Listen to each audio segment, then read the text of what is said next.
Kuasa hukum Saka Tatal, Farhad Abbas, menantang ayah Eki, Ibtu Rudiana, untuk sumpah pocong. Tantangan itu disampaikan Farhad menanggapi pernyataan Rudiana yang mengaku tidak berbohong di kasus Vina.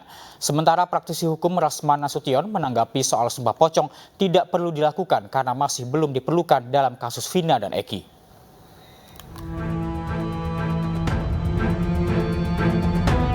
Kuasa hukum Saka Tatal Farhad Abbas menantang ayah Eki, Ibtu Rudiana, untuk sumpah pocong. Tantangan itu disampaikan Farhad menanggapi pernyataan Rudiana yang mengaku tidak berbohong di kasus Vina. Sementara Ibtu Rudiana menyatakan siap sumpah pocong atau sumpah apapun untuk membuktikan bahwa dirinya tidak berbohong dalam kasus kematian Vina dan Eki. Saya sumpah pocong mau, sumpah apapun mau, artinya yang meninggal adalah anak saya. Anak yang saya didik dari kecil, yang saya rawat dari kecil. Demi agama yang Bapak percaya? Betul. Demi Allah gitu? Demi Allah. 7 turunan saya mati semua, Bang, kalau saya bohong. Menanggapi soal sumpah pocong, praktisi hukum Rasman Nasution menyebut belum perlu melakukan hal tersebut. Karena ini ranah hukum, maka gunakanlah cara-cara sesuai hukum. Yang tentunya juga ditanggapi pedas oleh Farhad Abbas, kuasa hukum Saka Tatal. Bahwa dalam konteks pemahaman hukum yang saya pelajari, itu yang namanya sumpah pocong belum diatur dalam hukum kita beracara. Terutama di pengadilan agama. Ya.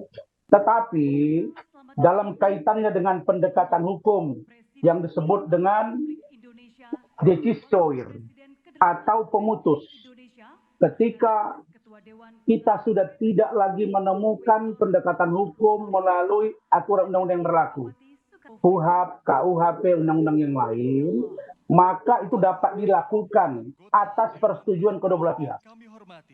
Nah, tetapi menurut saya di kasus ini belum diperlukan yang namanya sumpah pocong. Rudiana itu kan polisi, penyidik. Ya kalau dia udah nongol sekian lama hilang, kemudian nantang sumpah pocong lagi, jangan dihalang-halangi lagi Rasman. Suruh dia datang nanti hari Jumat, karena ini kan niat baik dia. Justru dengan dia sumpah pocong itu bagus, beban kalian tuh berkurang. Karena kalian lebih membela diri dari Rudiana membela sendiri. Orang yang nggak ada waktu itu kalian bela mati-matian.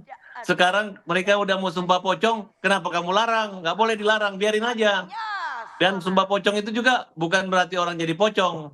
Atau itu hanya, kalau nggak menggunakan seragam pocong nggak apa-apa, datang aja ke masjid. Kita disumpah, sumpah muhabalah.